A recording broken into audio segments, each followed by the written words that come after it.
9 revelations next week on Coronation Street. Tensions run high as Daisy makes a dramatic departure from the cobbles, leaving shockwaves in her wake.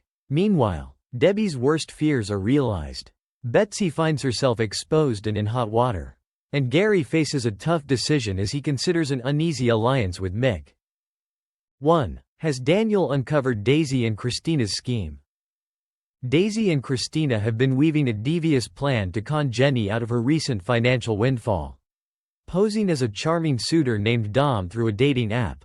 As Jenny fell under Dom's spell, he lured her further with the promise of a lucrative investment opportunity, claiming he was looking to sell his company and that any investor could expect to double their money.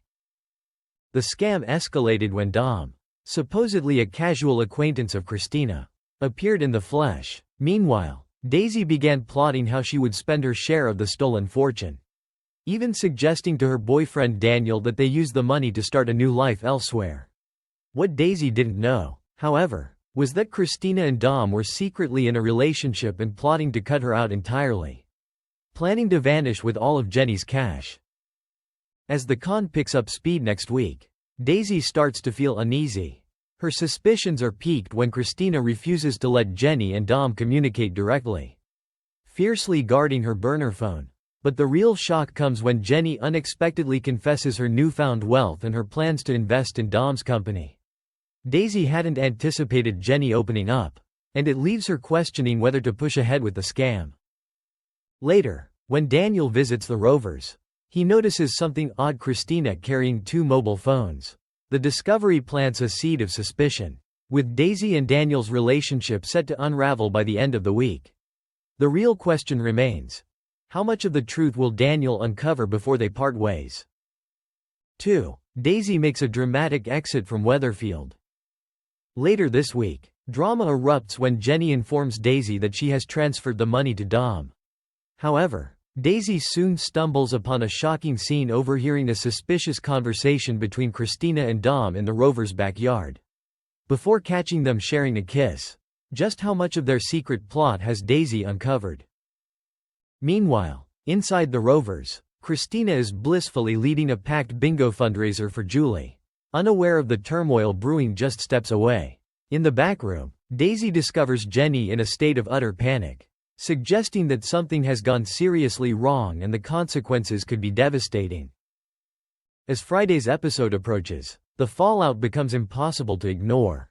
Jenny tearfully pleads with Daisy not to leave Weatherfield, but Daisy has already begun quietly making her exit plans. With emotions running high, a heartfelt conversation with Daniel may be Daisy's last chance to reconsider, but will it be enough to change her fate? Or is one final shock still to come? 3. Debbie's worst fears are confirmed. Elsewhere on the street, Debbie is anxiously waiting for answers as she faces the possibility of a young-onset dementia diagnosis. So far, she's kept the fear hanging over her head, a closely guarded secret shared only with her younger brother Carl. The weight of the unknown had even led her to reject a heartfelt proposal from her partner Ronnie. However, after undergoing the required cognitive tests, Debbie instead decided to try and live life to the full and made her own proposal to Ronnie, which he gladly accepted. Next week, Debbie swerves an invite from Ronnie for lunch, claiming she's tied up elsewhere. In reality, she's heading to the hospital with Carl, who covers their tracks by pretending they've got a meeting. During the appointment, the neurologist finally confirms the heartbreaking diagnosis: Debbie has vascular dementia. Though the condition is manageable for now with a healthy lifestyle, the diagnosis hits her hard. Shaken, Debbie tells Carl she's not ready to go public. This is something she needs time to process privately, and she wants to carry on as normal for as long as she can. Outside the clinic, a brief encounter with a dementia patient gives Debbie a haunting glimpse into what her own future may hold. Back at the hotel, Ronnie drops by, bursting with excitement, and shares some big news: he's just made an offer on number 6, recently vacated by Yasmin. But with Debbie still processing her diagnosis, his timing couldn't be worse. With her eventual demise now confirmed, and no doubt not wishing to burden Ronnie, Debbie makes another U-turn and promptly breaks up with him. 4. Betsy's caught out. Meanwhile, Betsy appears to be milking Lisa's guilt for all it's worth. After the accidental shooting that left her with nerve damage and no sensation in her left arm. With no clear indication yet whether the injury is permanent, Betsy is stuck in limbo playing the waiting game, but seemingly playing her mum too. When Betsy digs her heels in and refuses to return to college, Carl is left increasingly suspicious that she's pulling the wool over Lisa's eyes. Especially when Lisa announces she's taking time off work to care for her. A fed-up Carla later ends up babysitting Betsy at the flat. While preparing lunch, she watches in disbelief as Betsy casually uses both hands to grind pepper over her pasta despite claiming that her arm is still no better. Carla calls her out on the spot, but before things can escalate, Betsy jumps up, sending her lunch flying right as Lisa walks through the door. 5. Tracy demands Lisa pay up. Later in the week, Carla is still furious about Betsy faking her injury, but Lisa is keen to brush it off. A distraction soon comes when Tracy comes over, demanding compensation from Lisa for her wrecked florist's van. Blaming Tracy for the shooting, Betsy had been trashing the van when Lauren tried to intervene. As Tracy returned unexpectedly, the teens panicked, and Lauren jumped into the driver's seat, speeding off. After crashing the van outside the precinct, Lauren fled after Betsy offered to take the blame, knowing that Lauren had to be there for her son, Frankie. When Carla suggests that Betsy should contribute to the costs instead of leaving everything to Lisa, the tension between them rises. How will Lisa handle the mounting pressure to deal with Betsy's actions?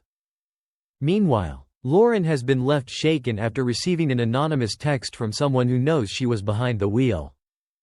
Deciding she can't keep it to herself any longer, Lauren confides in Bobby about what happened, but will they be able to uncover who's sending the threatening messages? 6. Carl kisses Abby. Keeping Debbie's diagnosis under wraps, Carl instead deflects, claiming he's worried about Kevin's own diagnosis. He admits he's feeling guilty about the years they've lost and wishes he'd made more of an effort to be there for his brother. Abby reassures him, saying he's a good bloke and that even she's grown to appreciate him despite how things began. But when Carl suddenly leans in for a kiss, Abby's caught off guard. How will she respond? 7. Gary has big plans with Mick. Gary vents to Mick about his ambitions and Maria's reluctance. Mick encourages him to go for it, insisting that if it's right for Gary, it'll benefit Maria too. Maria is far from impressed when she finds the pair toasting Gary's new venture. While Gary insists he's doing this for their future, Maria's more concerned about Mick's involvement, especially when she learns Gary's offered him a job. Maria has already crossed swords with Mick's wife Lou, as she started work at the salon, and knows the couple are bad news. Maria promptly makes it clear to Mick that he will not be welcome in the business.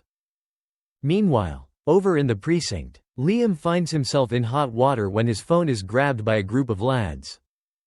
Just as things escalate, Mick appears on the scene. Will he step in to save Liam and ingratiate himself to the Windosses? 8. Eileen is rushed to hospital. Eileen is injured when she slips over in the kitchen, and as she comes into the living room clutching her ribs, it's clear that she needs to go to A&E. But Eileen is less than happy when George delegates the task of taking Eileen to Weatherfield General over to Brian, Peter Gunn, as he's too busy. George had already got into Eileen's bad books last week, resulting in Julie suggesting to her sister that she was merely settling for second best with George. Later in the week, Brian calls around with a wheelchair for Julie, who is having trouble getting around now that her cancer is progressing. Though in pain, Julie puts on a brave face as Eileen wheels her over to the pub. When alone, Julie lets slip to George that Eileen's grown restless in their relationship and suggests he needs to step up his game. The comment leaves George rattled. Will he take Julie's advice to heart, or choose to confront his beloved eyelash? 9. Is Dee having second thoughts? Also next week, when Dee sees Ronnie struggling to soothe an uncomfortable Layla in the cafe, she finds herself offering to help out. Dee has been keeping her distance from her newborn daughter, having already made the difficult decision to have her adopted out. unable to face bringing up the child of her abusive, late fiancé Joel. Dee Dee had recently agreed for her brother James to adopt Layla. But an unexpected emergency in the U.S. after his partner Danny was involved in an accident meant he had to leave suddenly, putting the responsibility on the rest of the family in the meantime. Ronnie and Debbie have taken on care duties in James's absence. But when Dee Dee offers to feed Layla, she also lets Dad Ed know that she's happy to help out for now. Could Dee Dee's feelings be starting to change? And will she begin to form a connection with her daughter? Quý vị và các bạn vừa xem xong một sản phẩm của Streetspoilers. Hẹn gặp quý vị và các bạn ở các tập tiếp theo.